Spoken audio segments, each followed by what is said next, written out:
I knew the moment I read the text that something inside me was about to break, but what I didn't expect was how quiet the breaking would feel.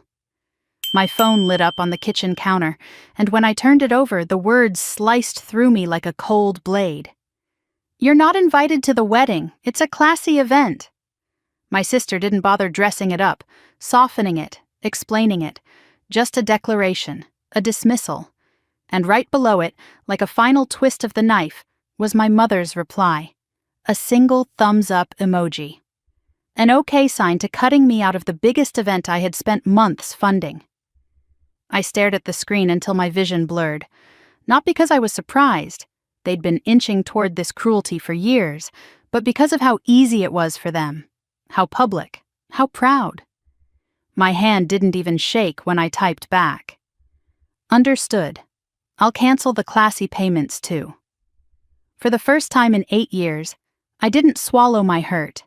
I didn't apologize. I didn't offer to fix things. I just hit send and waited for the world to tilt. The silence lasted exactly 12 seconds before my phone exploded in vibrations. First Hannah, then Mom, then Hannah again. "You're being dramatic. Stop overreacting. You wouldn't dare. Don't ruin this for your sister." Their voices blurred together into one long, familiar song. The same chorus I'd been conditioned to hear since I was old enough to understand the unequal weight of their expectations. I walked away from the phone and poured myself a glass of water I didn't really want. Anything to keep my hands busy while messages kept rolling in, each more entitled, more demanding, more sure I'd fall in line. I took a breath and did something I had never done in my life. I turned the phone face down and let them scream into the void. For a moment, the apartment felt strangely quiet, as though even the walls were holding their breath. The morning sun fell across the tiny living room I'd worked so hard to afford, my quiet place, my safe place, the one space no one else had paid for. Hannah always joked it looked too simple, that it wasn't elegant enough for someone making good money in tech. But I liked my small, uncluttered world. I liked that I didn't owe it to anyone. I sat at the table trying to steady my thoughts, but memories kept flooding in before I could push them away. 8 years of holidays where I paid the bill, 8 years of emergency calls from Mom, rent shortfalls, medical co-pays, car repairs, 8 years of Hannah's tuition, Hannah's rent, Hannah's entire wardrobe for her marketing job she never kept for long. And now the wedding, the venue deposit, the florist, the designer dress, the photographer whose rates made me dizzy but whom Hannah insisted on because Evan's family expects something sophisticated. I had been handing over my savings while they erased me from the picture. A sharp ping again. Another message. I flipped the phone over and saw a barrage of notifications from Instagram. One of Hannah's bridesmaids had posted a reel from a bridal fitting, glittering dresses, champagne flutes, loud laughter, and in the comments someone asked, "Will your sister be walking you down the aisle?" Hannah's reply froze the breath in my lungs. God, no. She wouldn't fit the vibe. She's not classy. Not classy. I clicked the comment thread. It got worse. She'd just embarrass us. She's sweet, just not our type of crowd. She doesn't get social things. I sat back, pulse thundering in my ears. There it was. The truth they'd been trying to hide behind polite excuses and half smiles.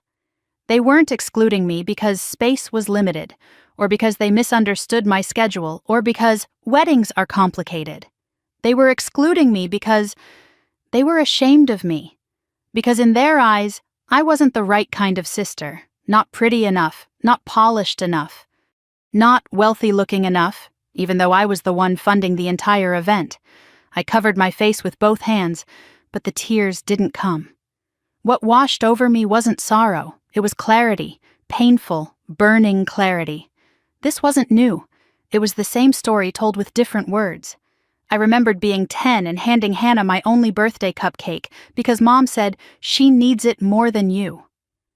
I remembered staying up until 2 in the morning, tutoring Hannah through her senior year English class, while Mom praised her for working so hard and barely looked at me. I remembered sitting alone at my college graduation because Mom couldn't get time off, only to find photos on Facebook of her having brunch with Hannah the same day. And I remembered every time I was told I was too sensitive, overthinking, imagining things. But the comments online were real. The text was real. Their laughter was real. I picked up my phone and scrolled through the latest messages. Hannah's panic was rising. "You're going to ruin everything. Mom says you're being childish. You know you don't fit in with Evan's family. Stop making this about you." I whispered to the empty room, "I never made any of this about me."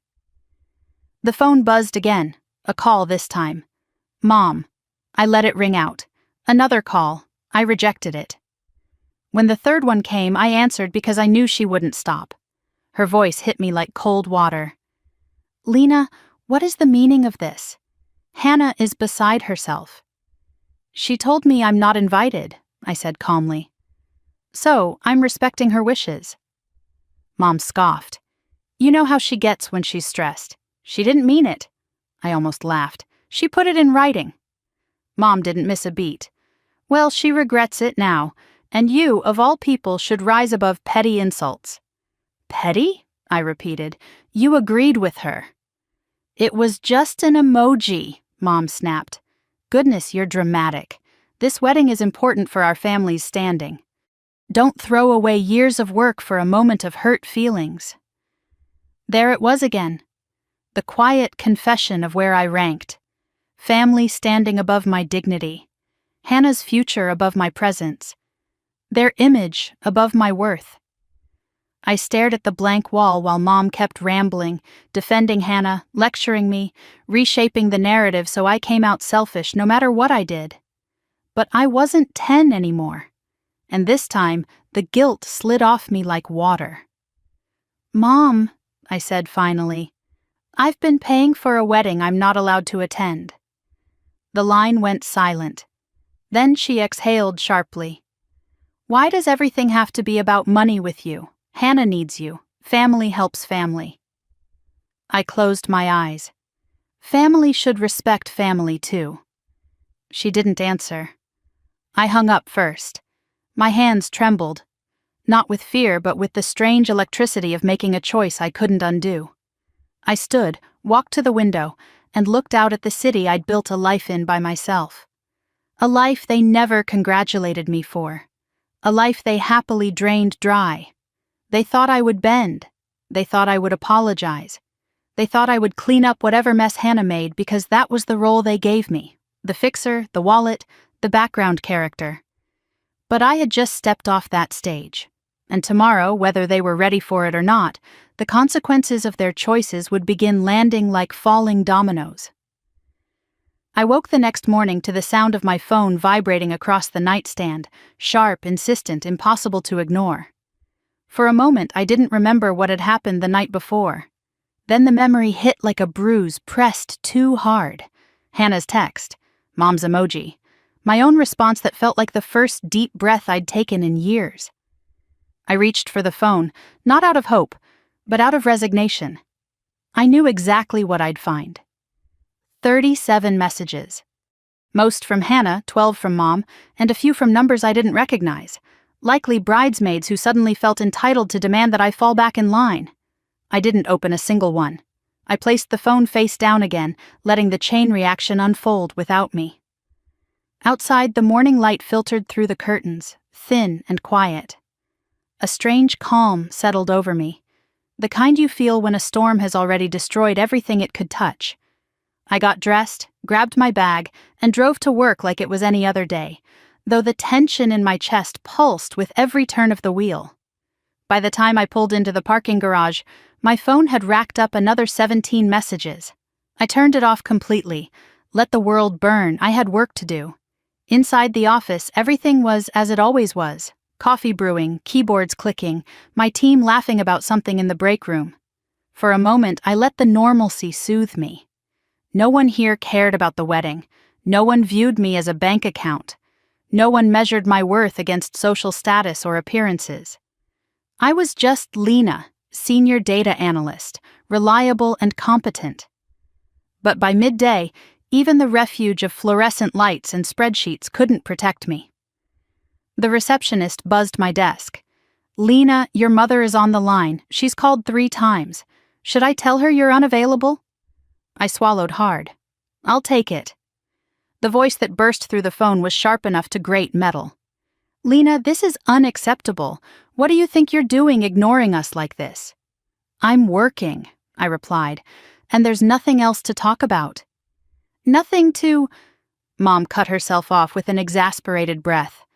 "The venue needs payment by Friday. Hannah is falling apart. You cannot just walk away because your feelings are hurt." "It wasn't my feelings that were hurt," I said evenly. "It was my dignity." "Oh, don't start with that." Mom's tone was dismissive. "You've always been too sensitive." "Hannah didn't mean anything by it." "She meant every word," I said. "She said I wasn't classy enough. She told the internet I would embarrass her. She uninvited me from an event I'm paying for." Mom scoffed.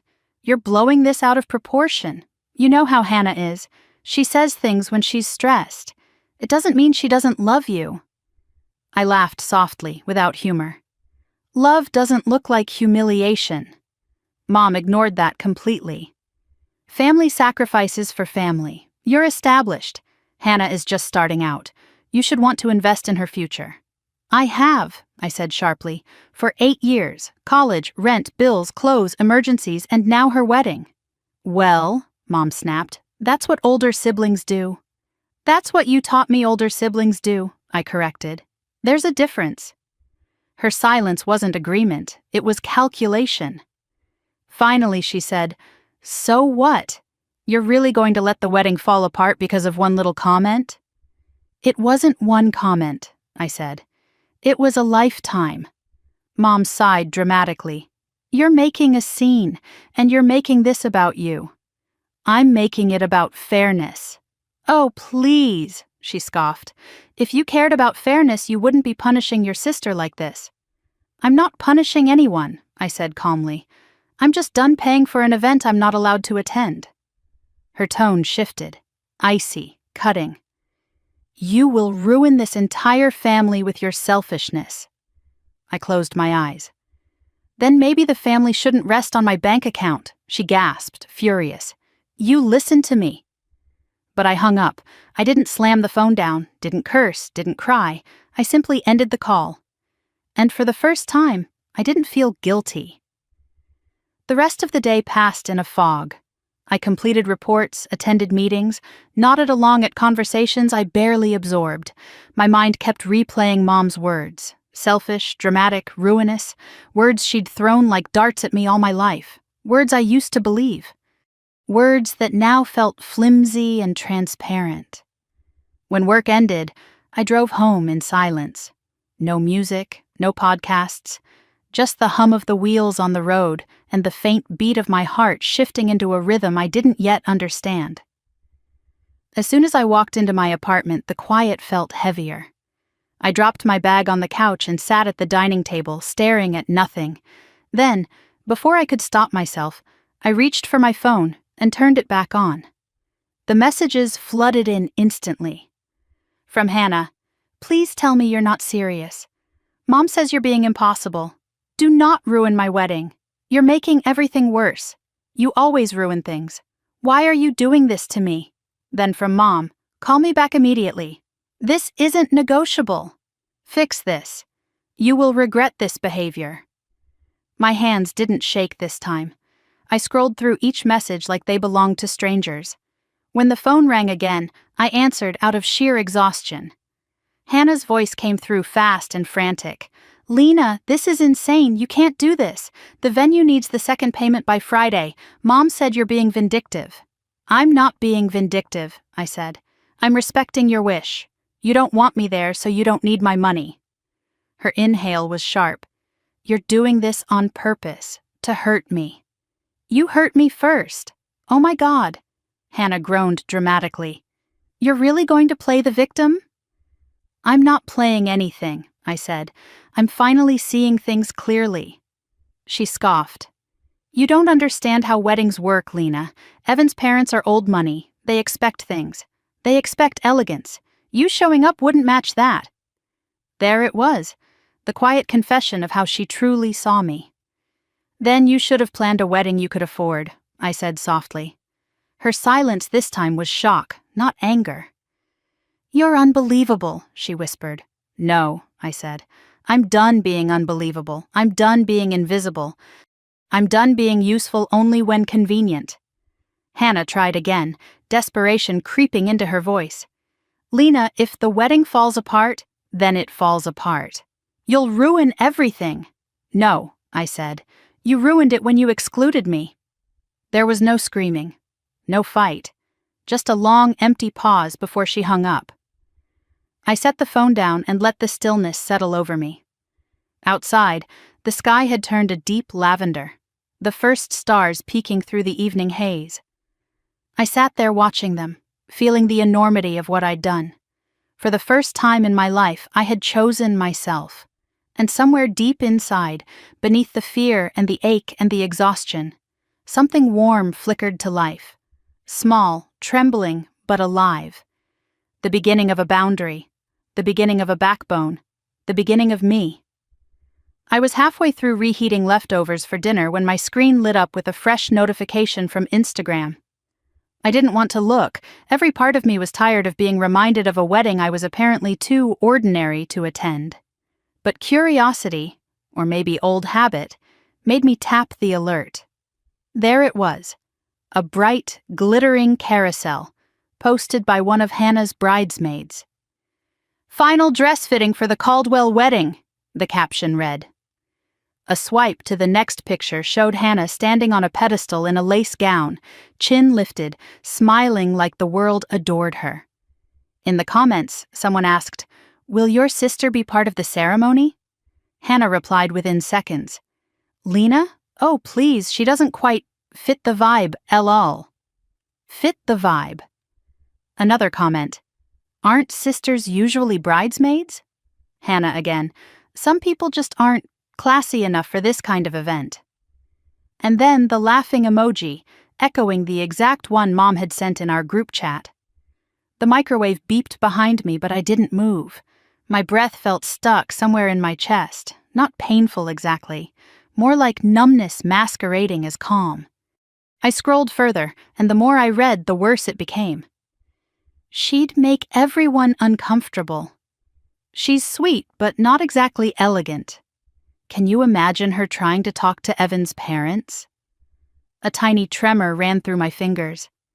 I set the phone down before I dropped it, pacing to the sink just to have something to hold on to. I wasn't even angry yet, just stunned, like watching people describe a stranger they'd invented, a socially awkward, embarrassing burden, someone they needed to hide to protect their social ladder climb. I never realized mockery could feel so cold.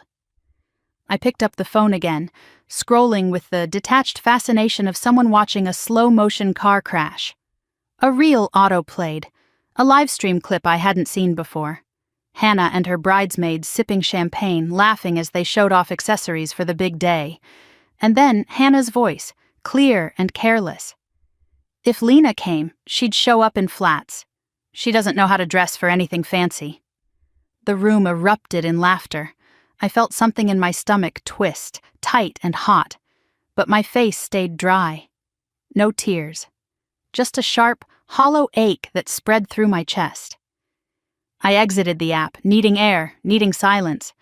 But the silence wasn't comforting. It pressed in around me like a truth I'd been ignoring for years. They didn't just forget me. They didn't misunderstand me. They didn't take me for granted. They were ashamed of me. I walked back to the table, trying to steady my breathing. My eyes landed on my laptop, still open from earlier in the day, a document pulled up with email threads from various vendors. Deposits, invoices, receipts, thousands of dollars in my name. I clicked through the tabs, scanning each one. A file from the wedding planner caught my eye. A seating arrangement update. The sender line read, "For Miranda and Hannah," with no CC to me. The planner had intentionally left me out of the correspondence, but kept the billing under my name. I checked older emails. Same thing. Updates about decor, sent to Mom and Hannah. Decisions about catering, sent to Mom and Hannah. Detailed notes on the floral white garden archway, Sent to Mom and Hannah. Not once. Not once in 6 months was I copied on anything that wasn't specifically a bill. I leaned back, exhaling. It wasn't neglect. It wasn't forgetfulness. It was design. An intentional decision to take my resources while minimizing my presence. A dull throb began behind my temples. I stood, almost aimlessly, pacing the apartment until the movement pushed a memory to the surface. Something from a year ago. Hannah in a cafe, stirring her latte with the confidence of someone whose life was always supported by invisible hands. "If I ever get married," she'd said casually, "I want everything to feel elevated, like old money vibes. Can you imagine? A vineyard view ceremony or Lakeview estate? That's the dream." I remembered laughing.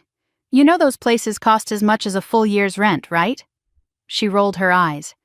"Not everything is about money, Lena." I should have known then. They'd always been preparing for a future where my role was clear. Fund it, but don't appear in it. My phone buzzed again, snapping me out of the memory. This time it was a text from an old college friend, Nora. "You okay? I heard something weird. Hannah has another group chat? Like, without you, the wedding planning one?" My heart dipped. "Another group chat?" I typed.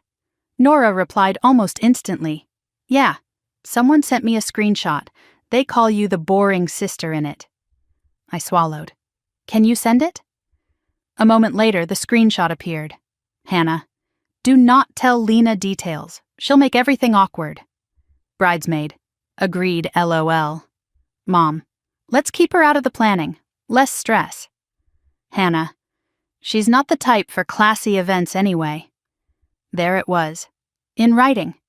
Their real voices, without masks or politeness or filters. My chest tightened until it was hard to breathe. I sat down, placing my head in my hands.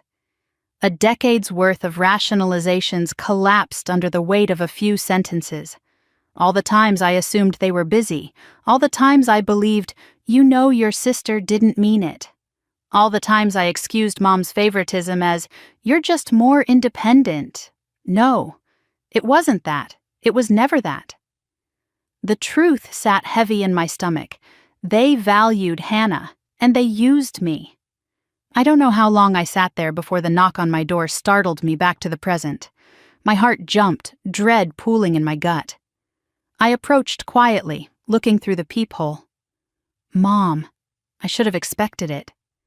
I opened the door an inch. "What are you doing here?" Mom pushed her way in without waiting for permission, her perfume hitting me before her words did. "We need to talk." I stepped back. "About what?" "You know what?" she snapped. "Your sister is devastated. The venue called her. They said payment hasn't come through." "That's because I'm not making it." Mom's eyes narrowed. "Stop this nonsense. Hannah is under pressure. This is the biggest opportunity our family has had." "Our family?" I repeated softly. "Or just you and Hannah?" She ignored that. "You know how important the Caldwells are. You know what this marriage could mean." I clenched my jaw. "I know what it's cost me." Mom exhaled sharply like I'd said something offensive. "You're the successful one. You're supposed to support us."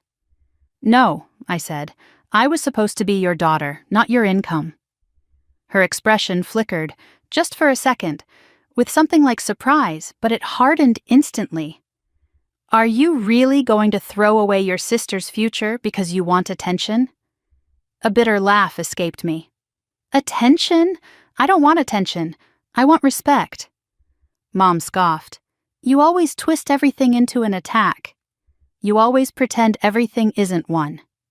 We stood there staring at each other across a canyon built over years of unspoken bitterness. She crossed her arms, eyeing me like a misbehaving child. "Think about what you're doing," she said. "This will embarrass us in front of everyone." "I'm embarrassed," I whispered, "that you care more about appearances than your own child." For once, Mom didn't know what to say. She gathered her purse, straightening her posture. "I hope you come to your senses before the weekend." Then she left without looking back. When the door clicked shut, I let out a long breath I didn't know I'd been holding. The apartment fell into silence again, this time warmer, heavier, but honest. I walked to the window, looking out at the streetlights blinking below. I didn't have a plan yet. I didn't know what tomorrow would look like. But one thing was becoming clearer by the hour. If I wanted peace, I'd have to create it myself. If I wanted love, I'd have to stop begging for scraps. If I wanted respect, I'd have to stop funding my own erasure. And for the first time, I felt something new rise inside me. Not anger, not grief, but resolve. A quiet, steady voice that whispered, "Enough." The instant I refreshed Hannah's Instagram page, the truth landed with a heaviness I couldn't blink away. A new post shimmered across my screen. Soft lighting, champagne flutes, satin robes embroidered with bride tribe, and Hannah twirling in front of a mirror while her friends hyped her up. Everything looked expensive, curated, elegant, everything I had paid for. The caption read, "Final dress rehearsal for the Caldwell wedding. Can't wait to celebrate with everyone who matters." Everyone who matters. My throat tightened. I clicked the video attached, a live stream I hadn't watched the night before. Hannah stood in the center of a boutique dressing room, veil draped over her shoulders, bouquet in hand. One of her bridesmaids off camera asked, "What about your sister? Is she helping with any of this?" Hannah laughed. Not a light laugh, a dismissive, condescending one. "Lena? Oh no, she'd die in a place like this. Can you imagine her trying to talk to Evan's parents?" The room erupted into amused giggles. "She'd probably show up in flats," another bridesmaid added.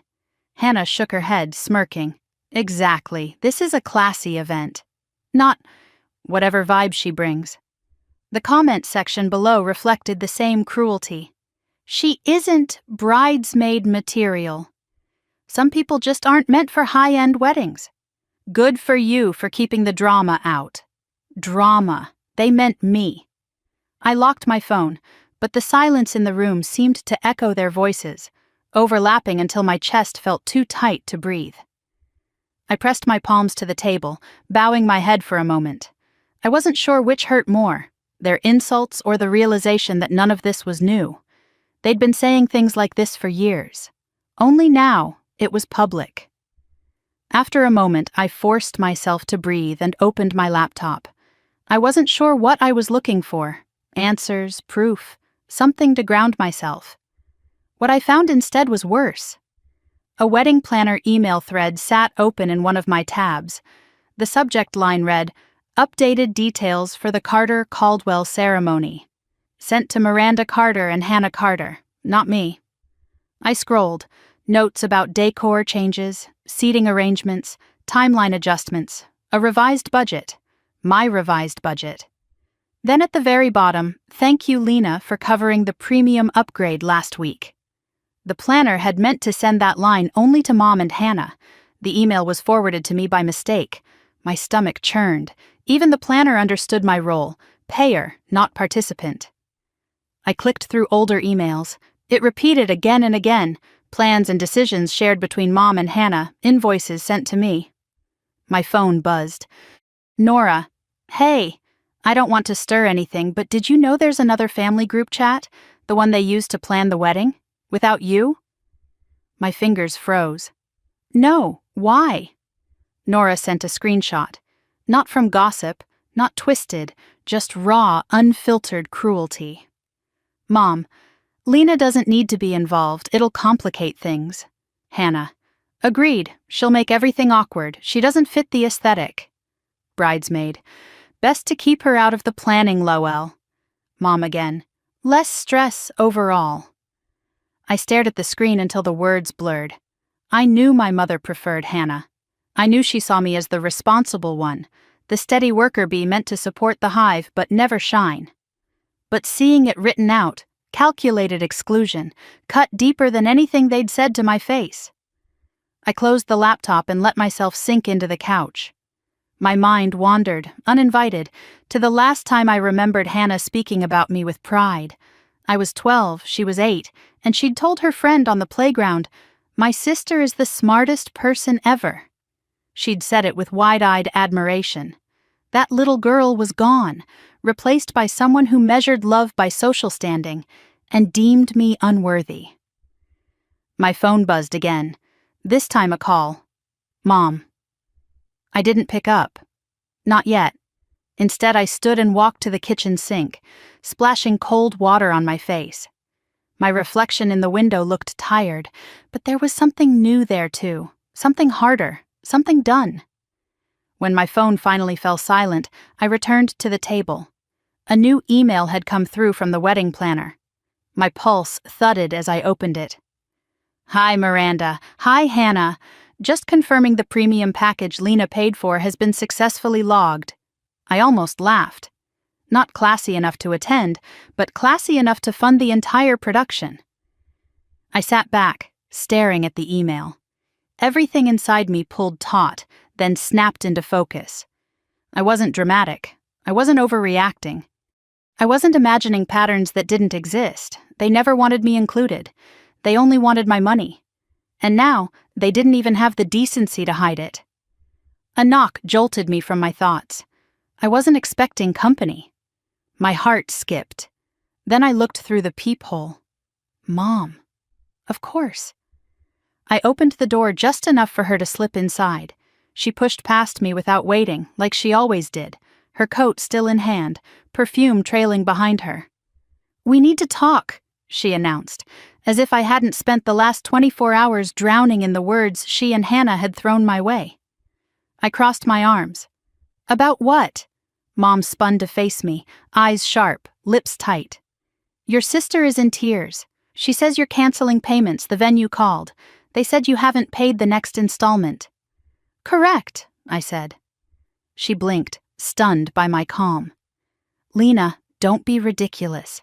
Hannah is overwhelmed. You know how she gets. This wedding is important for our family. For your image, I corrected, not for me. You're being unkind, Mom snapped. You're punishing her. No, I said evenly. I'm respecting her wishes. She doesn't want me there. She didn't mean it, Mom protested. She posted it publicly, I reminded her. She mocked me publicly. Mom waved a hand. She was stressed. You can't take everything so personally. I stared at her, a long, steady look. You really don't hear yourself, do you? She froze. I took a step forward. You raised me to carry everything, bills, responsibility, guilt, while she carried nothing, and somehow I'm the one who's selfish? Mom's jaw tightened. Don't twist my words. I don't have to twist them, I said. They're already sharp. She inhaled, annoyed and threatened all at once. You are going to call the venue back, apologize, and fix this. No, I said.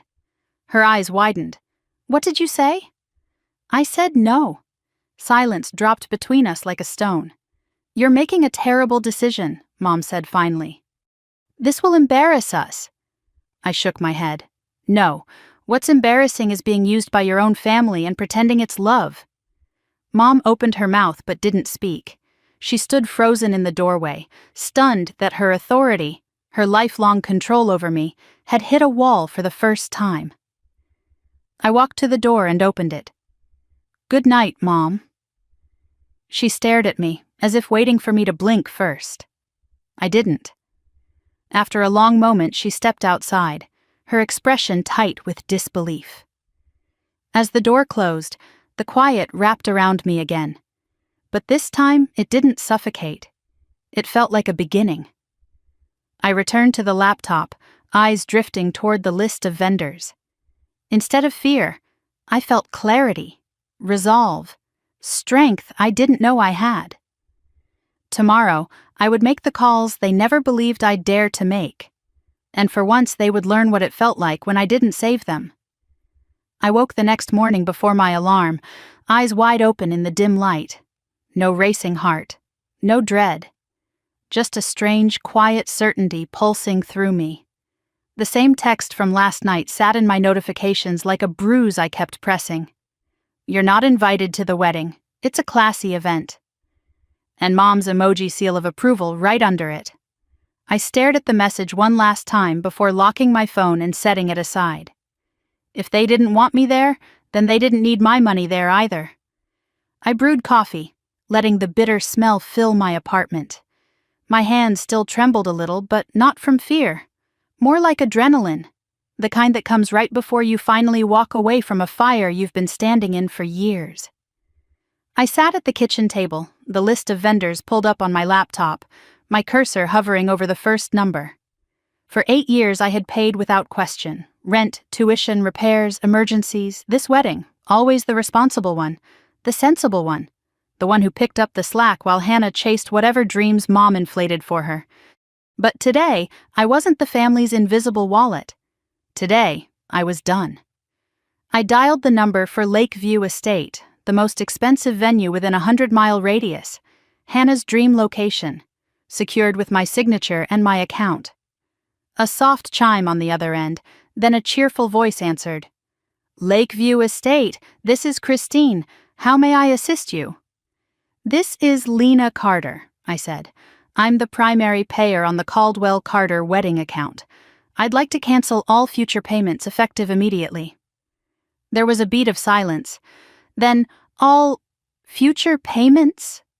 That's right, Christine hesitated, choosing her words carefully.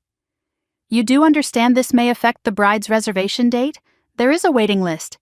I understand, I said. Go ahead with the cancellation. Her professionalism cracked for a moment. Of course, we'll notify the bride right away. I ended the call and stared at the blank wall ahead of me. One down. Before I could dial the next number, my phone buzzed violently. The florist. I answered. Hello? Hi, is this Lena? This is April from Evergreen Florals. I'm calling because we received notice from the venue that you canceled your payment. The bride, Hannah, was just on the phone with us trying to confirm the flower arches, but there's an issue with the account. I took a breath. Yes, that's correct. April exhaled like she had been holding in a laugh. She sounded surprised. I didn't respond. I didn't need to. When the call ended, I moved down my list. Next up, catering. I dialed the number for the caterer, an upscale firm specializing in elevated, curated luxury dining experiences, another one of Hannah's must-haves. After 2 rings, someone answered.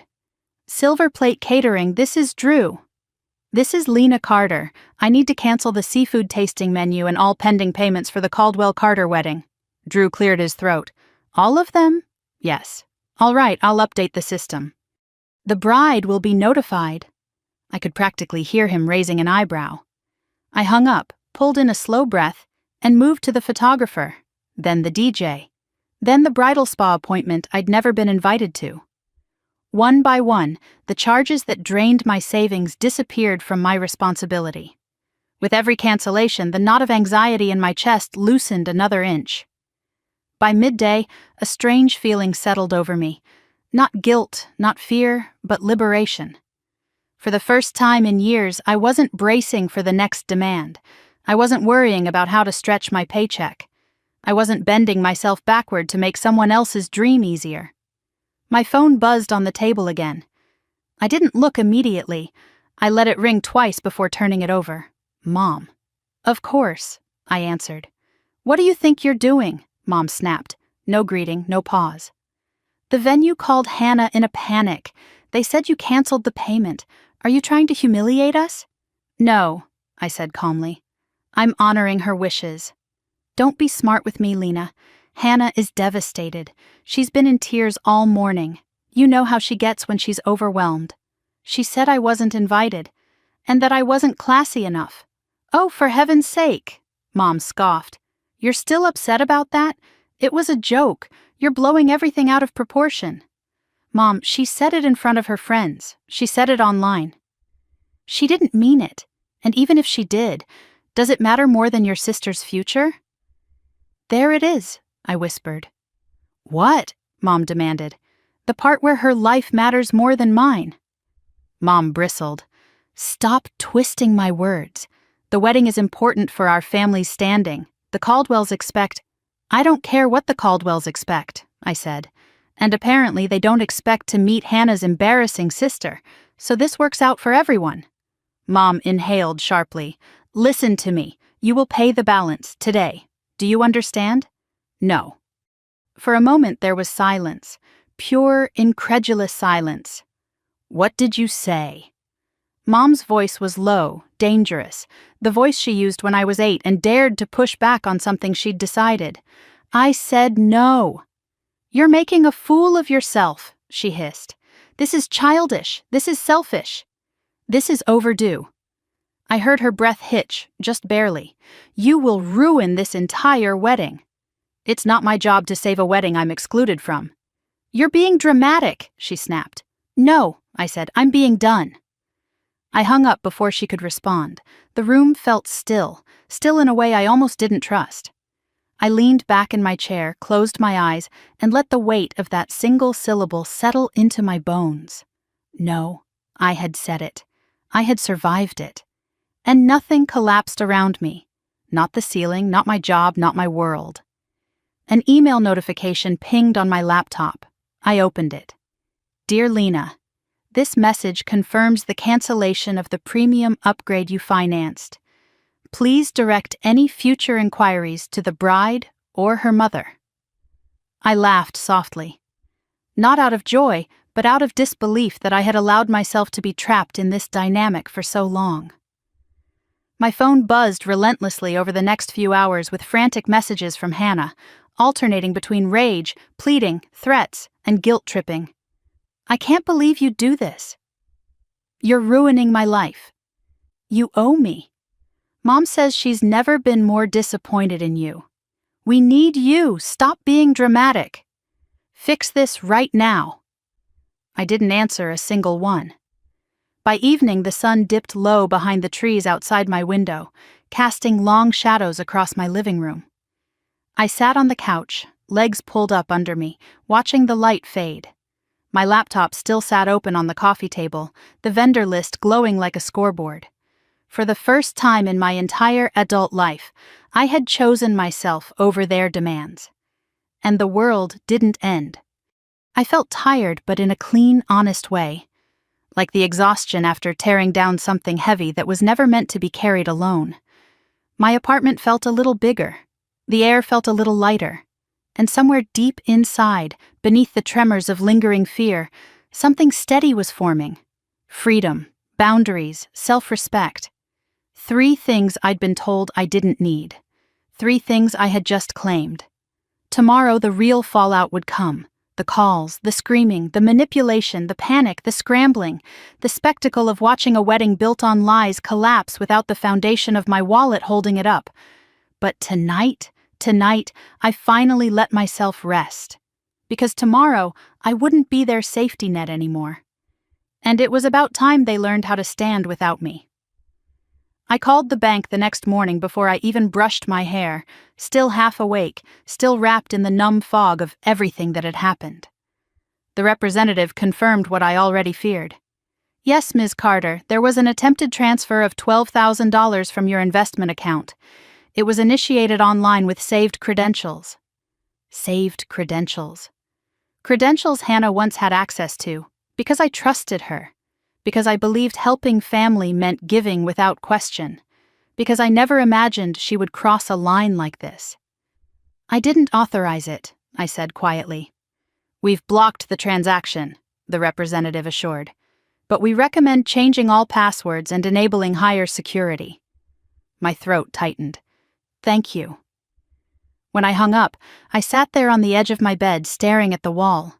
My heartbeat wasn't frantic. It was steady, cold. The clarity of betrayal did that. It didn't shock me anymore. It just carved something deeper. By mid-morning, I had changed every password, frozen my accounts, and added 2-factor authentication strong enough to keep out anyone except me. And with every step, I felt something unravel. An old version of myself slipping away like shedding a skin I never wanted to grow in the first place. At noon, my phone buzzed. Mom. I ignored it. It buzzed again. Hannah. Ignored. Then a text from the wedding planner. Urgent. Bride attempting to dispute charges we have receipts for under your name. Please confirm cancellation stands. I typed 2 words back. It stands. I put my phone face down and exhaled. My apartment was silent except for the faint hum of the refrigerator. And in that silence, something inside me whispered, "You're finally protecting yourself." A gentle knock on my door pulled me out of my thoughts. A soft, hesitant knock, not Mom's, not Hannah's. I peered through the peephole and exhaled in relief. Marcus. I opened the door, and he stepped in with 2 coffees and a paper bag that smelled like fresh cinnamon rolls. "You look like you need carbs," he said. "I do," I said.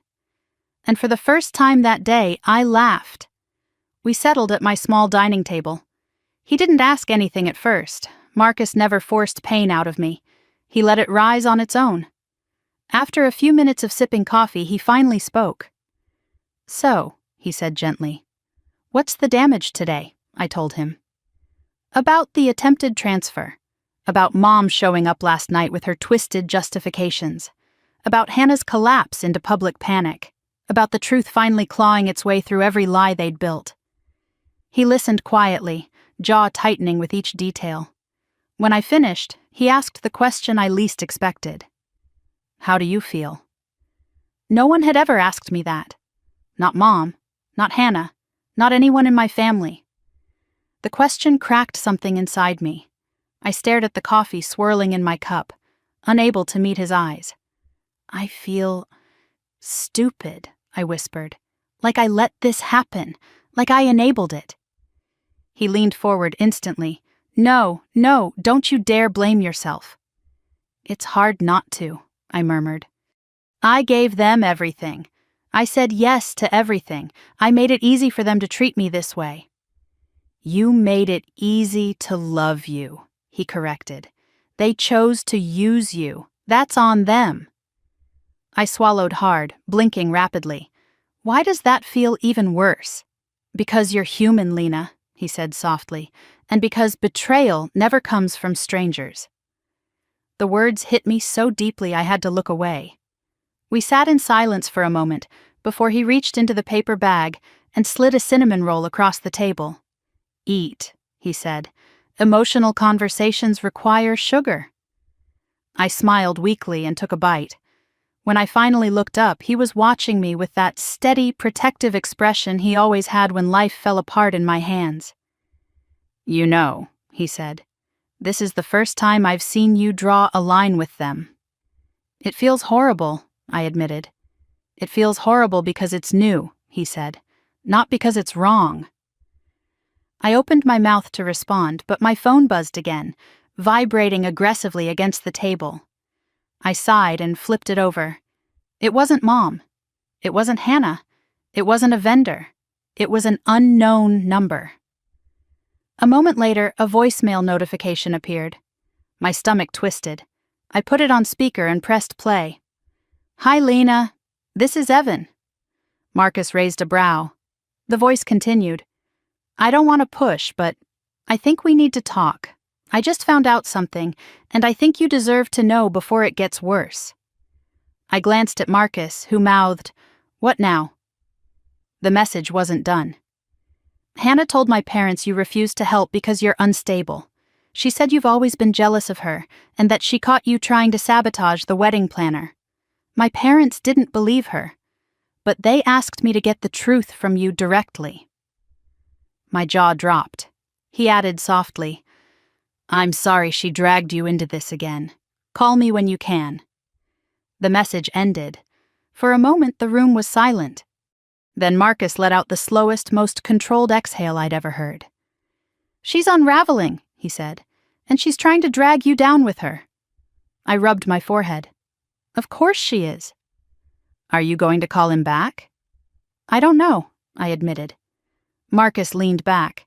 "Well, I do. Yes, you're going to call him, because he's one of the few people actually trying to get to the truth." Before I could respond, there was another knock, louder this time. My blood went cold.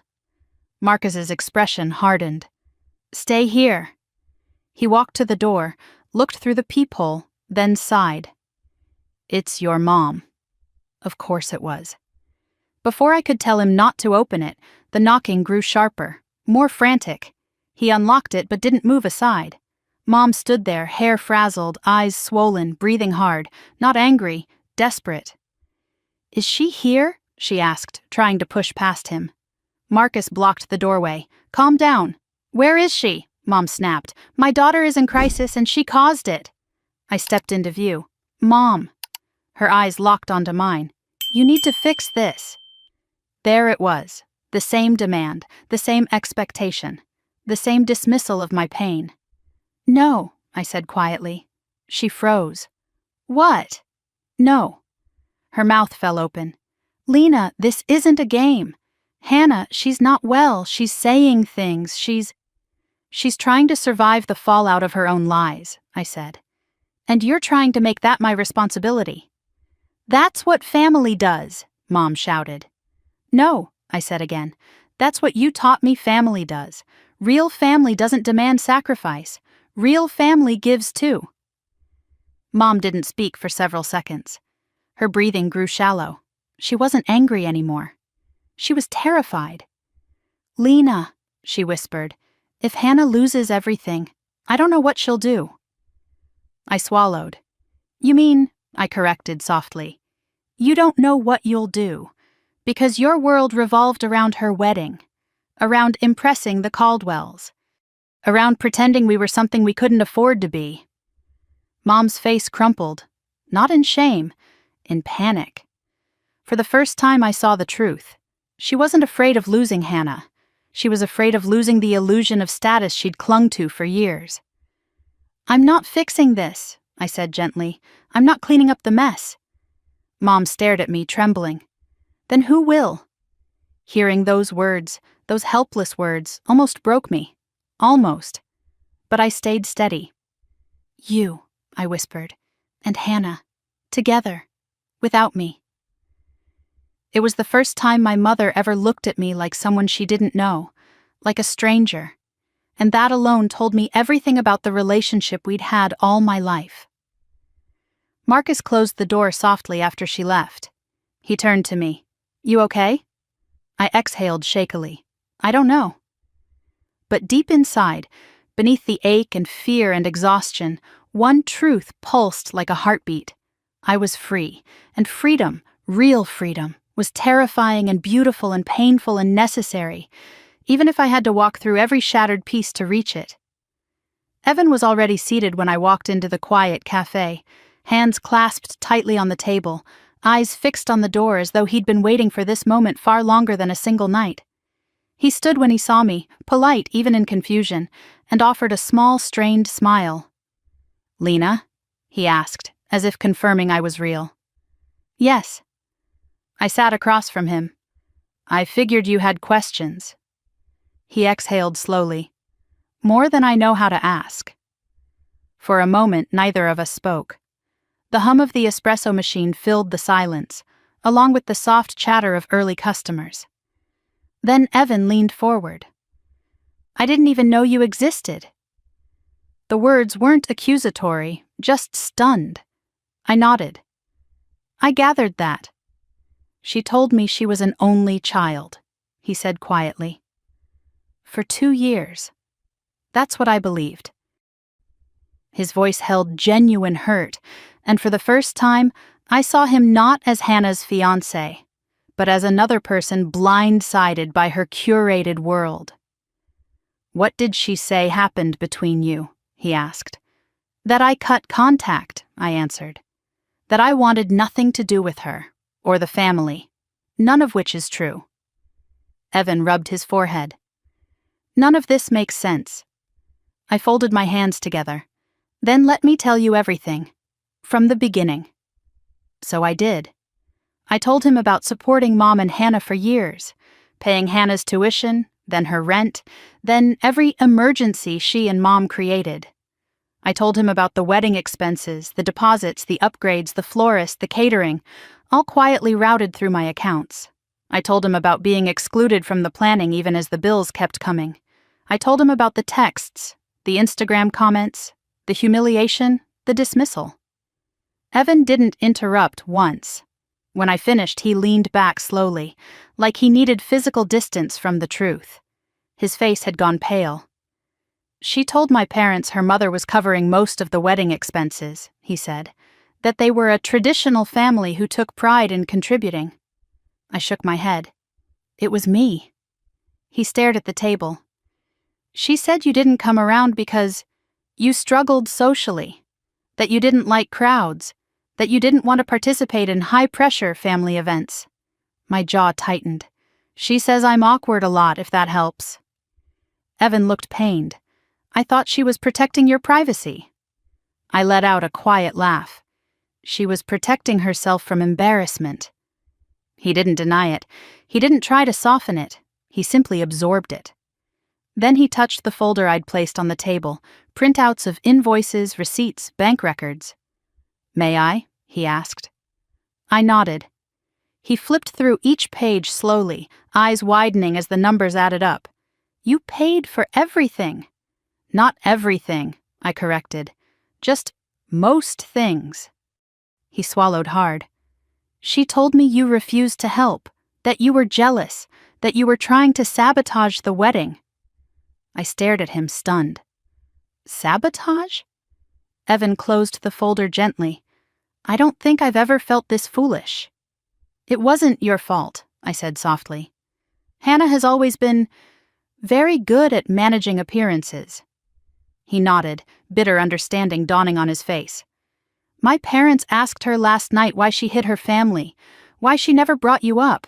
She said you two weren't close, that you caused drama. I looked down. I've never caused drama in my life. I believe that now, he said. A silence settled between us, heavier than before. This isn't just about money, Evan finally said. It's about trust. If she lied about you, what else has she lied about? He wasn't really asking me. He was asking himself. She can be different with people she thinks she needs, I said gently, and cruel to the ones she knows will never leave. His mouth tightened. She lied to me, to my parents, to her friends, to everyone. And herself, I added softly. He sat there for a long moment, staring into the distance. When he finally looked back at me, his expression had changed. Resolved, steadier, hurt, but clear. I think we need to meet again, he said. With my parents there. I hesitated. Are you sure that's a good idea? They deserve to know the truth, he said firmly. And so do I. His sincerity made something loosen inside my chest.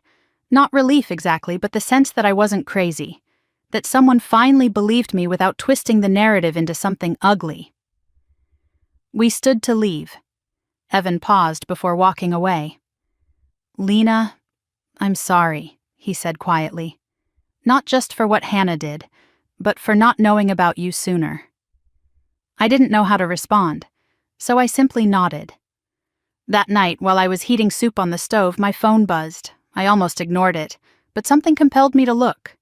Hannah, what did you say to Evan? He's acting weird. His parents are asking questions. Fix this, now. Don't you dare ruin this for me. I set the phone face down on the counter. Not my fire to put out. But then, another notification. From the wedding planner.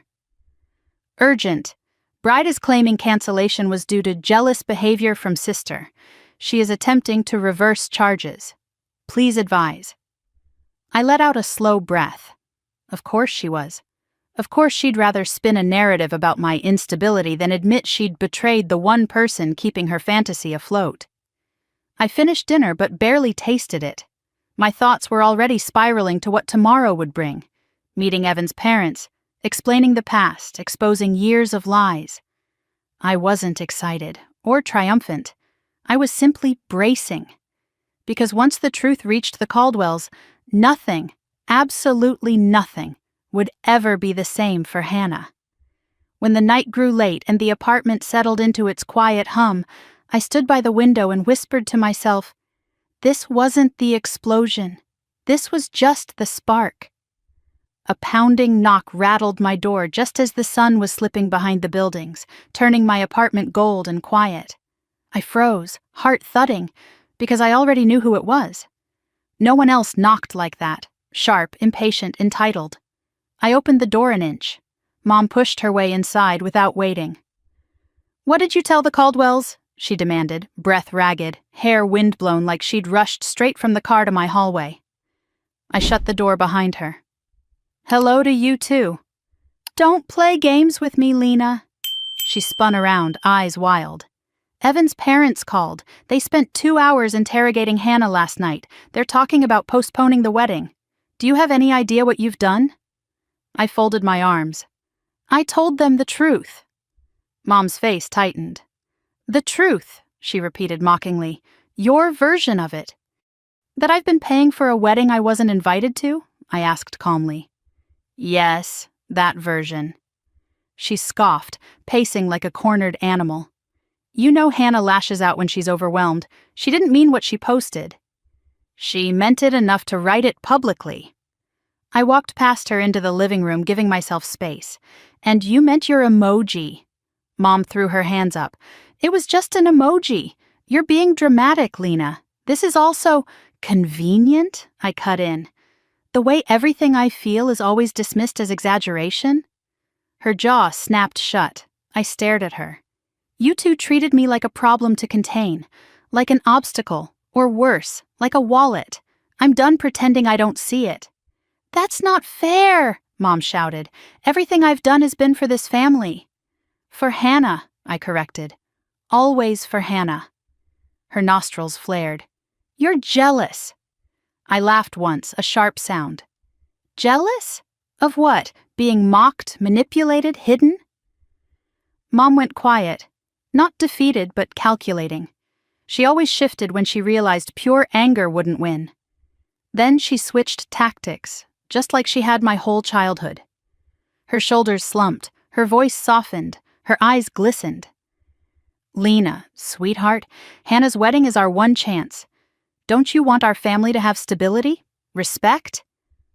I blinked at her. "Respect?" I echoed. "By lying? By pretending I don't exist?" Mom faltered, like the script she always used finally failed her. Before I could say more, my laptop pinged. A new email from my financial advisor. I opened it, pulse climbing. "Suspicious activity detected on your investment account. Transfer request of $12,000 has been denied pending your confirmation." My stomach dropped. I looked at Mom. Her expression flickered, barely, but enough. "Did you try to access my accounts?"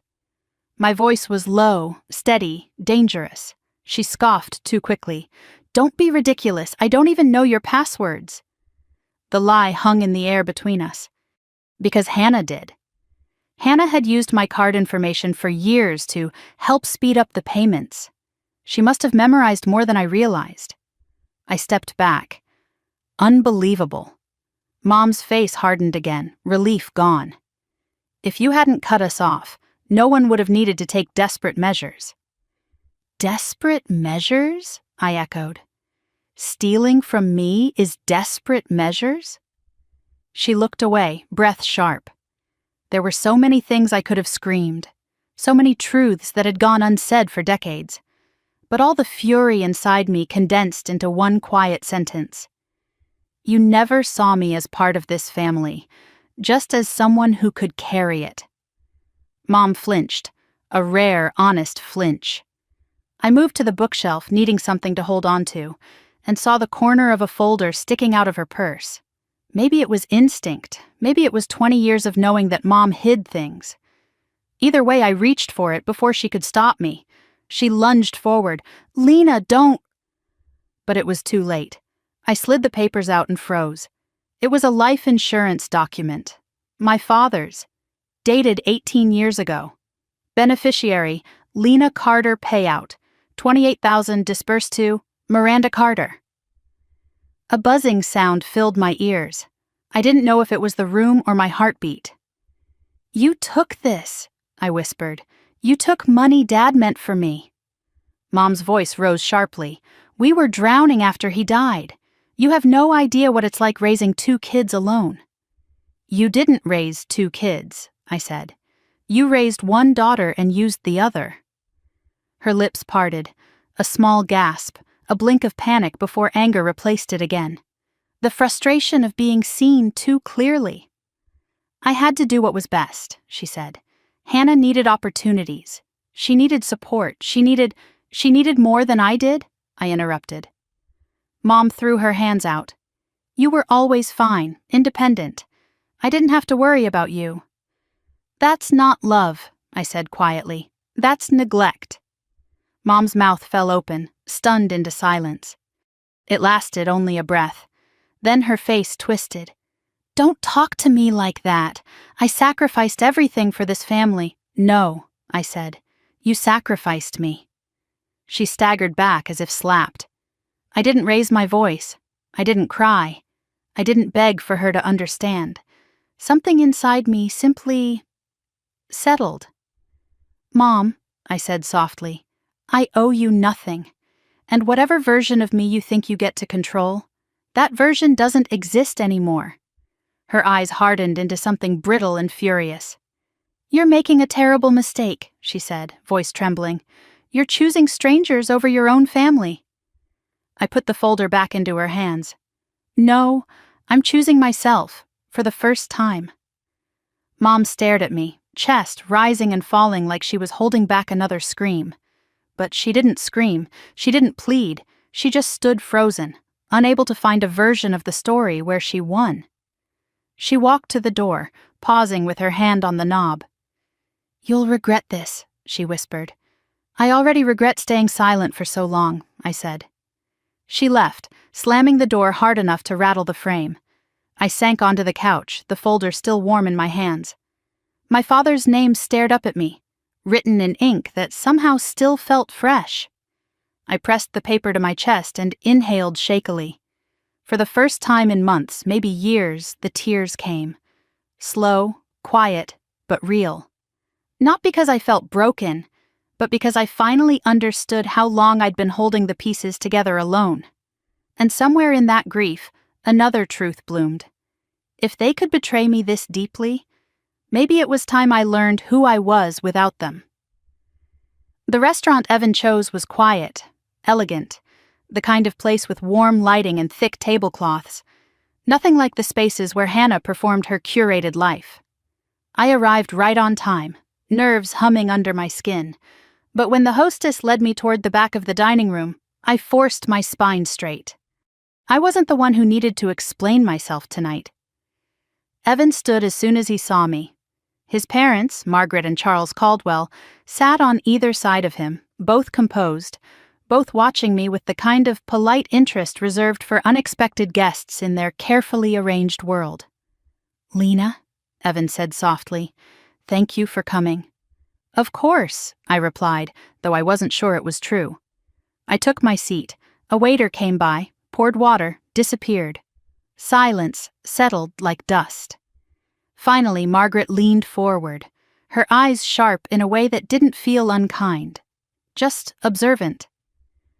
We appreciate you making the time, she said. We've learned quite a few things this week that we hadn't anticipated. I folded my hands on the table, bracing myself. I understand. Charles cleared his throat. We'll be direct. Hannah told us she was an only child, that you'd cut ties with the family years ago due to conflict. I exhaled slowly. That isn't true. So we gathered, Margaret murmured. Evan lifted a folder, the one I'd brought him yesterday, and placed it gently in the center of the table. My parents looked through everything, he said quietly. The invoices, the bank records, the email chains. Charles nodded. We had no idea you were financially responsible for nearly the entire wedding. Or your sister's education, Margaret added, or the mortgage payoff. Their tone wasn't judgmental.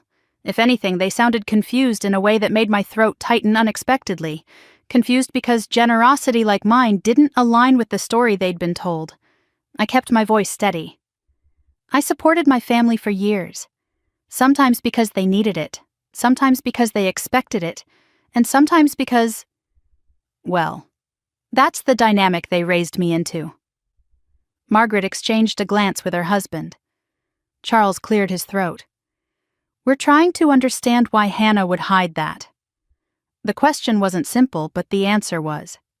She was embarrassed, I said quietly. Not of what I did, but of who I am. I don't fit the image she wanted to project. Evan winced visibly. Margaret frowned.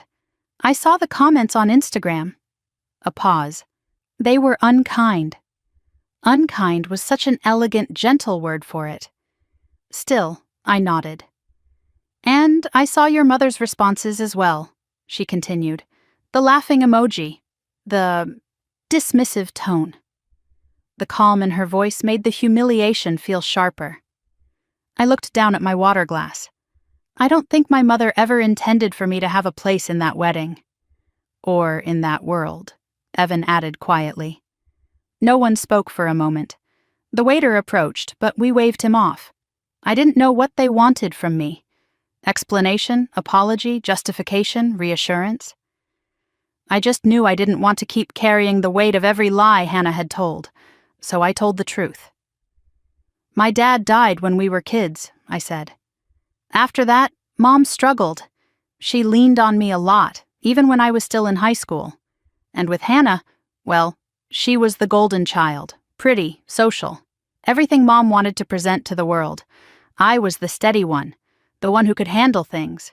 So, I handled everything. I shrugged lightly. I guess Hannah figured if I could handle everything, I could handle being invisible too. The words felt too honest, too raw, but they were real. Charles sighed slowly. I'm sorry, he said, surprising me. Family shouldn't be built like that. For a moment, I didn't know how to respond. Then Margaret leaned in again. We don't care about prestige or appearances, Lena. We care about honesty, and what we've discovered this week has shaken our trust. I nodded, though the knot in my stomach tightened. I'm sorry you were dragged into this. You have nothing to be sorry for, Evan said firmly. I looked at him, meeting his eyes for the first time since sitting down. He looked deeply conflicted. Hurt, disappointed, angry in a way that wasn't loud but hollow. A fracture widening behind his ribs. He took a breath. I don't know what happens next. I don't know what this means for our engagement. But I do know that I can't move forward without understanding the truth. And you've been the only one willing to tell it. I swallowed hard. I hadn't expected that to affect me, but it did.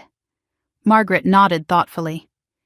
If your sister had simply said she was embarrassed about her upbringing or about money, we might have understood.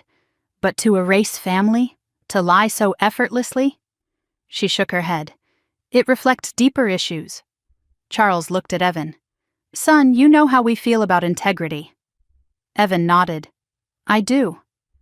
The room grew still, heavy with decisions none of us could make for him.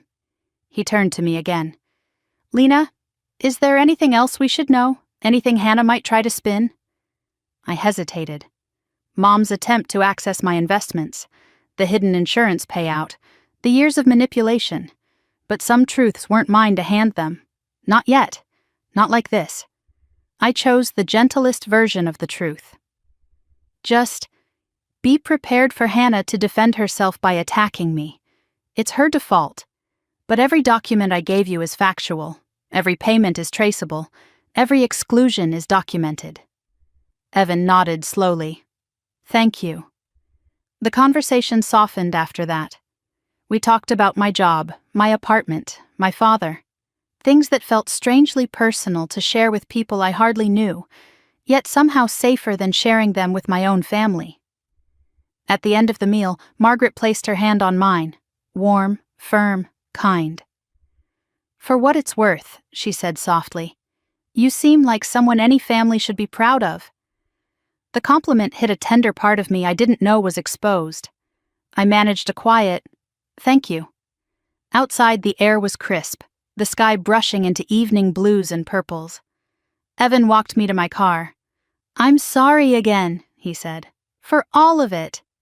You don't have to apologize for her choices, I replied. He looked down at the pavement. I feel like I've been living beside a stranger.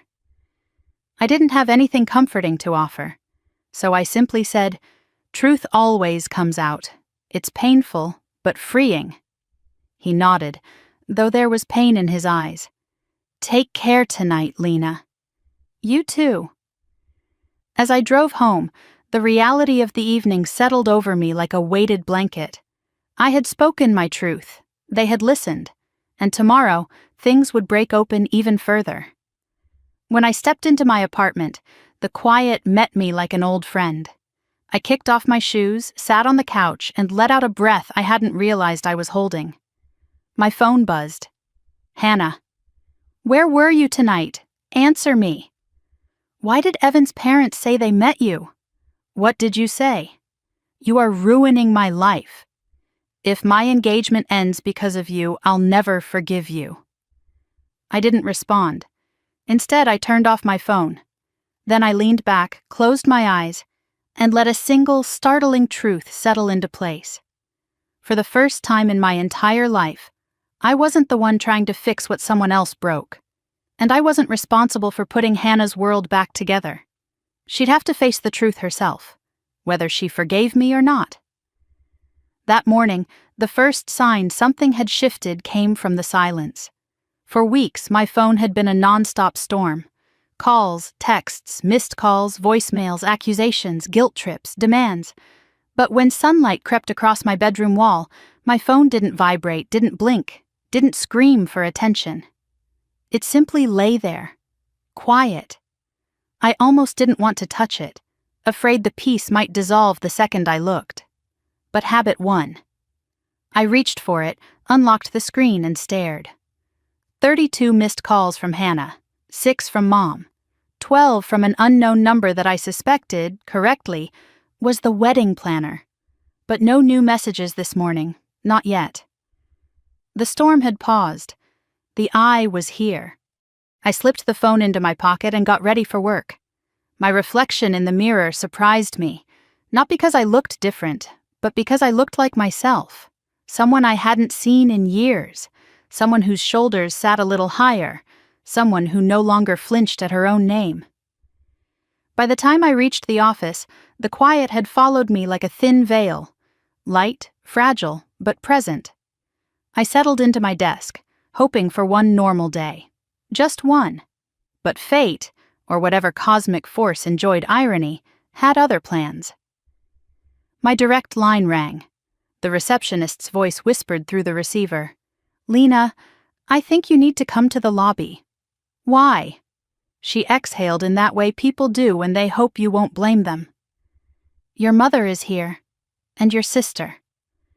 My stomach sank. Of course. The storm hadn't paused. It had gathered. I took the elevator down slowly, giving myself time to brace. But nothing could have prepared me for what I saw when the doors opened. Hannah sat in the lobby chair, sunglasses on indoors, shoulders shaking. Not delicately, not gracefully. She was sobbing with the intensity of someone whose world had cracked, and she had no idea how to pick up the pieces. Mom stood beside her, stiff-backed and fuming, like she could hold Hannah together by sheer willpower. The moment they saw me, Hannah tore off her sunglasses. Her eyes were swollen, her mascara streaked. How could you? She choked. I walked past her and sat in the chair opposite them, calm as I could manage. What happened? She stared at me like I'd stabbed her. Evan ended the engagement. The words hit the room like shattered glass. Even the receptionist flinched. I inhaled deeply. I'm sorry, Hannah. No, you're not, she snapped, voice cracking. You did this. You ruined everything. I didn't respond immediately, letting her cry, letting Mom glare daggers into my skull. Finally, Hannah spoke through gasps. He said he can't trust me. She wiped her face, smearing makeup further. He said he doesn't care about money. He cares that I lied. About you, about Mom, about everything. I nodded slowly. That's fair. She stared at me in disbelief.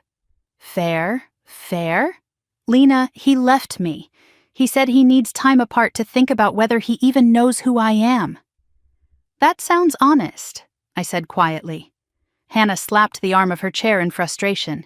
Stop talking like that. Mom stepped forward. This is your fault, Lena. All of it. If you hadn't inserted yourself... I didn't insert myself, I cut in softly. I told the truth when I was asked. You could have protected her, Mom spat. I tilted my head. She didn't protect me. A flicker of guilt crossed Hannah's face, but it vanished quickly under resentment. You didn't have to tell them everything, she whispered. I kept my voice steady. What did you want me to do? Lie for you? Hide for you? Pretend I didn't exist? Yes, Hannah shouted. Yes, it was working. Everything was finally working. Evan's parents liked me. I was part of their world. I was moving up. And you destroyed it. I leaned forward, elbows on my knees, looking at her long enough for her to actually meet my gaze. Hannah, I said softly, you destroyed it the moment you built it on lies. Her breath caught. For a second, her face crumpled, not in anger, but in something like recognition. But it was gone just as quickly. Mom stepped between us, as though shielding her favorite child from the truth. Your sister's world is collapsing, and you sit here, acting superior. We are your family. You owe us compassion. You owe us support. I owe nothing, I said, still calm, still quiet. Not anymore. Mom blinked, stunned, like the words were foreign. Hannah stood abruptly, her chair screeching across the lobby floor. Come on, Mom. She doesn't care. She never cared. I frowned. That's not true. I cared so much that it broke me. She scoffed through fresh tears. Look at you. Acting like some innocent victim. Like you didn't want this. Like you didn't enjoy watching me fall apart. My chest ached. Not from guilt, but from the realization that Hannah genuinely couldn't imagine love that wasn't servitude. I didn't enjoy this, I whispered. But I won't carry it for you either. She laughed bitterly. You sound just like Evan. Maybe you two should date. Mom gasped. I simply blinked. Hannah grabbed her purse. You're cold. You're heartless. I met her gaze. No, Hannah, I'm tired.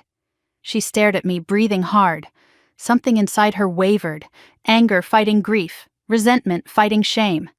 Then she shook her head and stormed toward the door. Mom followed, but not before turning back, eyes sharp. You will regret this, she said again, the same words she'd used before. But this time, they sounded like a curse whispered out of fear, not rage. When the door closed behind them, the lobby fell into silence. I sat still for a long moment, letting the weight of what had just happened settle around me. My chest felt heavy, but not in the suffocating way it once did. When I finally returned upstairs, my coworkers glanced at me, sensing the tension radiating like heat. I offered a stiff smile, sat at my desk, and stared at my screen without seeing anything.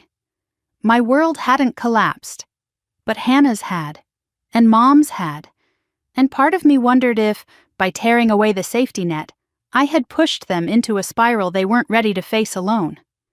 But another part of me, the part that had been buried under obligation for years, knew the truth. If their world could crumble this easily, it was never my job to keep it standing. That evening, as the sky turned dusky lavender again, my phone buzzed one last time. A message from Evan. Just wanted you to know.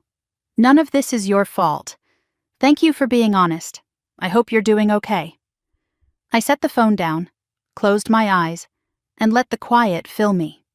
For the second time in weeks, I realized something almost terrifyingly simple. My life no longer revolved around cleaning up other people's chaos. And in the empty, peaceful stillness of my apartment, I felt something like hope take root in the space where guilt used to live. I didn't realize how exhausted I'd become until Saturday morning arrived, and I woke to sunlight instead of a vibrating phone. For the first time in months, no one was demanding anything from me. No bills, no crises, no guilt-laden requests disguised as family emergencies. Just quiet. I made coffee slowly, savoring every step, the grinding, the pouring, the steam curling over the rim of the mug. My apartment felt different now, lighter, like the air itself was adjusting to my new boundaries. Still, the peace felt fragile, like if I breathed too deeply, I might shatter it. I spent the morning cleaning my tiny balcony, sweeping away dead leaves and old dust. I repotted a plant I had neglected for months, a spindly pothos that somehow survived despite receiving the same half-attention I used to give myself. The symbolism wasn't lost on me. Just as I finished watering it, my phone buzzed. Marcus. The one friend who always knew how to read my silences before I understood them myself. "Open your door," he texted. I blinked, confused, but did as he asked. When I cracked the door open, Marcus stood there holding a grocery bag in one hand and a stack of board games in the other. He grinned. "I figured you could use a distraction." A small, unexpected laugh escaped me. "You brought Monopoly? That's cruel." "And ice cream," he added, lifting the grocery bag. "Cruelty balanced with kindness." He stepped inside without waiting and immediately surveyed the apartment with approving eyes. "It feels different in here," he said. "Different how?" "Like you finally exhaled." I shrugged lightly. Maybe I did. He unpacked the groceries like he'd done it 100 times, because he had. We cooked an easy lunch, ate on the couch, and let a movie play in the background. He didn't push, didn't pry, just sat beside me until my shoulders relaxed and my breath deepened. When the movie ended, he paused the screen and turned toward me. "You look lighter," he said. "I feel something," I admitted. "Not happy, not sad, just new." He nodded knowingly. "That's what happens when you finally drop a weight you weren't meant to carry." The words hit me harder than I expected. I swallowed, feeling emotion rise in my throat. Then Marcus did what he always did. Redirected before I drowned. "So," he said, leaning back, "you ready to tell me how it actually went? With Evan and his parents?" I exhaled. It was surreal. They were kind, confused, disappointed in her, angry at the lies, but not angry at me. "Good," he said firmly. "They shouldn't be." "And Evan—" I hesitated. He looked shattered. Marcus nodded slowly. "He loved her." "I think so. That's what makes betrayal hurt," he said. "Love doesn't protect us from pain. It multiplies it." A quiet settled between us, a thoughtful one. Marcus knew more about heartbreak than I ever let myself imagine. After a while, he nudged my shoulder gently. "Hey." "Yeah?" "You're doing the right thing," he said quietly, "even if it doesn't feel good yet." "It doesn't," I admitted. "It feels like burning down a house I lived in my whole life." He nodded. "Sometimes the house is full of mold you can't breathe in anymore." I rubbed my eyes. "Why does it still hurt?" "Because you expected more," he said. "And you deserved more." My chest tightened. I keep thinking about Dad, what he'd say right now, if he'd be disappointed in me. Marcus shook his head immediately. "No, absolutely not. Your dad would have been proud. He'd be furious at how you were treated. And he'd want you to stop setting yourself on fire to keep everyone else warm." The tears hit before I could stop them. Not sobs, just quiet, steady tears that burned on their way down. Marcus didn't flinch. He handed me a tissue and waited. After a moment, I whispered, "I miss him." "I know," he said. "I didn't realize how empty things felt without someone who actually loved me for me." Marcus's expression softened. "You're building that now. Real love. From friends, from new family, from people who actually see you. You're rebuilding what you lost." His words wrapped around something bruised in me, something deep and neglected. The rest of the afternoon passed in silence and small comfort. We played a round of Monopoly that nearly ended our friendship. Marcus cheated, I swear. Then settled on his favorite crime documentary until the sun dipped low. When he finally grabbed his jacket to leave, he paused at the door. "One more thing," he said. "Don't isolate yourself just because you're hurting. Call me, or Sarah, or anyone who makes you feel like you're allowed to take up space." "I will," I said quietly. "Promise?" "I promise." After he left, the apartment felt different again, Not heavy, not lonely. Just still. A good kind of still. I grabbed a blanket, curled up on the couch, and let myself breathe. Then my phone buzzed. Not Hannah, not Mom, Sarah. The woman from my office who had quietly become one of the kindest, steady points in my life. Her text was simple. Checking in. How are you holding up today? I read it twice, 3 times. Then typed back, better than yesterday. She responded almost immediately. Good, you deserve better days. My chest warmed. We texted for an hour about movies, stress baking, her dog's habit of chewing through socks. Nothing heavy, nothing dramatic, just human connection, real connection. And somewhere in that small, gentle conversation, something inside me shifted again. A seed of possibility, a hint of hope, a sense that maybe life could be soft again. Later that night, before bed, I opened my journal, something I hadn't touched in years, and wrote a single sentence on a blank page. For the first time in my adult life, I'm learning what peace feels like. Then I closed it gently, and for the first night in months, I slept without waking once, without fear, without guilt, without waiting for the next crisis to fall into my lap. Chapter 11 wasn't about confronting my family.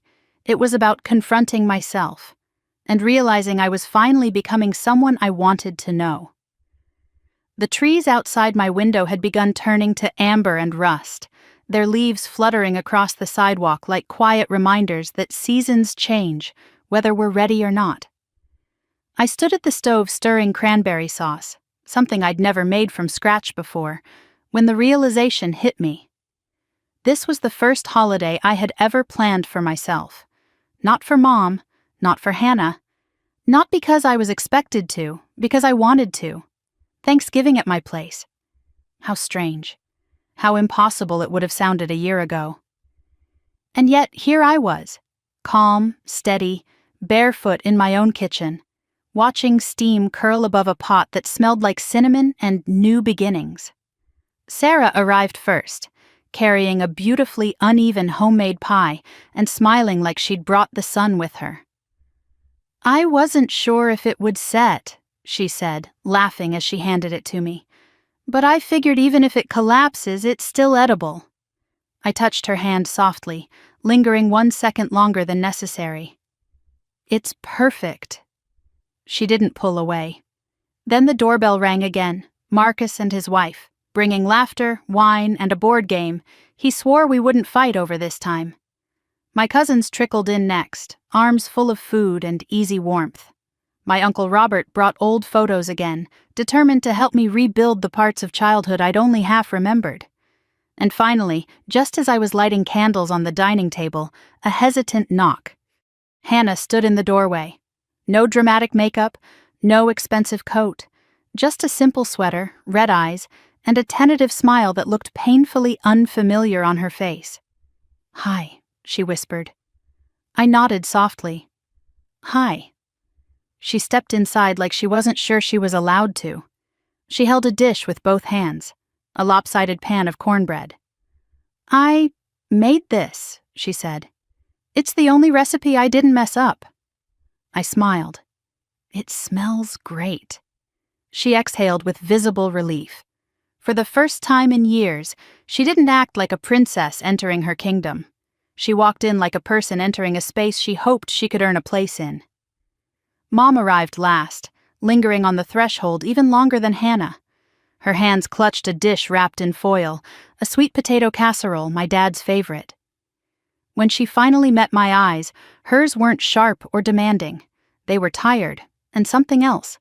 Something like humility, or fear, or the beginning of understanding. "Thank you for inviting me," she said quietly. I nodded. "Thank you for coming." She stepped inside. It was awkward at first, a dozen small silences, a dozen careful words. But the room gradually softened, friends mixing with family, new laughter replacing old tensions. Sarah chatted with my cousins while Marcus poured wine for everyone who wasn't driving home.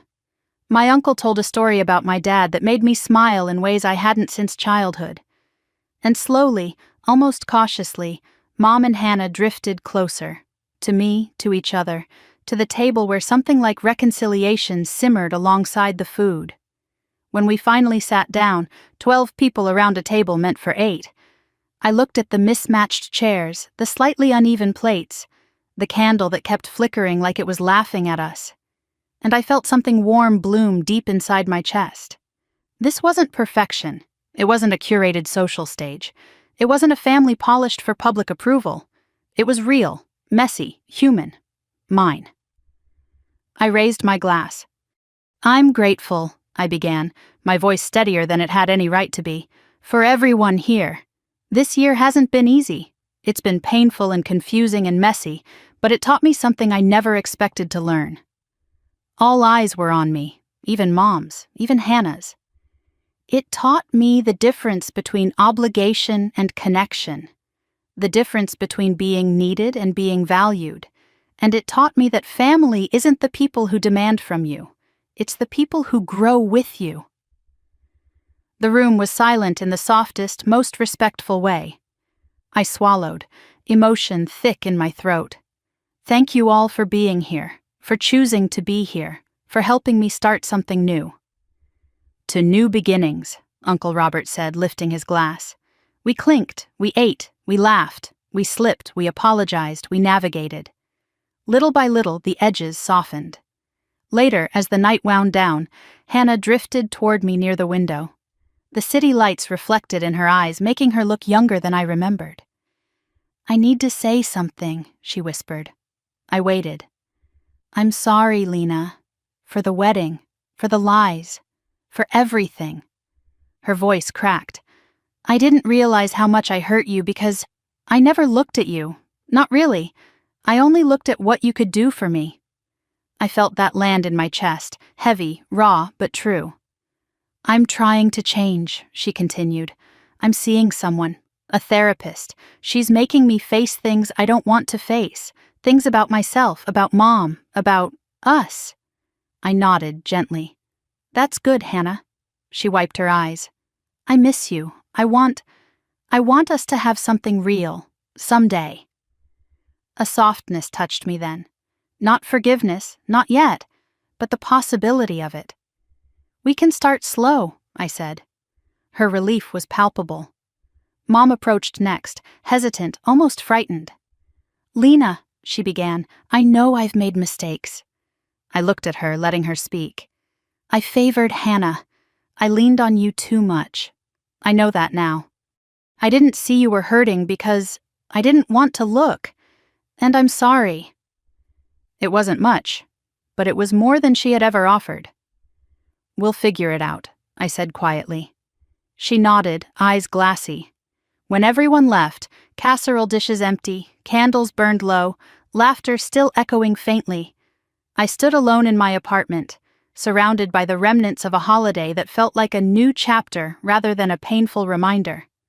I cleaned slowly, letting the peace settle. Then Sarah tapped lightly on the doorframe, having stayed behind to help. I turned toward her. She smiled in that gentle, honest way that never demanded anything from me. "Proud of you," she said. I stepped closer, letting myself lean into her warmth for a moment. "Thank you." When she left, I finally sat down with a cup of tea, wrapping my hands around the warmth. My story hadn't wrapped itself in a bow. Not every fracture was healed, not every wound was closed. But for the first time in my entire life, I was living a life that belonged to me, not a life built from obligation, but from choice. And that, I realized, was worth more than any wedding, any approval, any imagined classiness. If you've made it this far with me, thank you. And if you've ever had to walk away from family expectations to protect your own well-being, I'd love to hear your story too. Please like, comment, and subscribe if this journey resonated with you. Your support helps me continue sharing stories that remind us we're not alone, and that we all deserve a life built on respect, truth, and real connection. Here's to new beginnings, and to choosing yourself.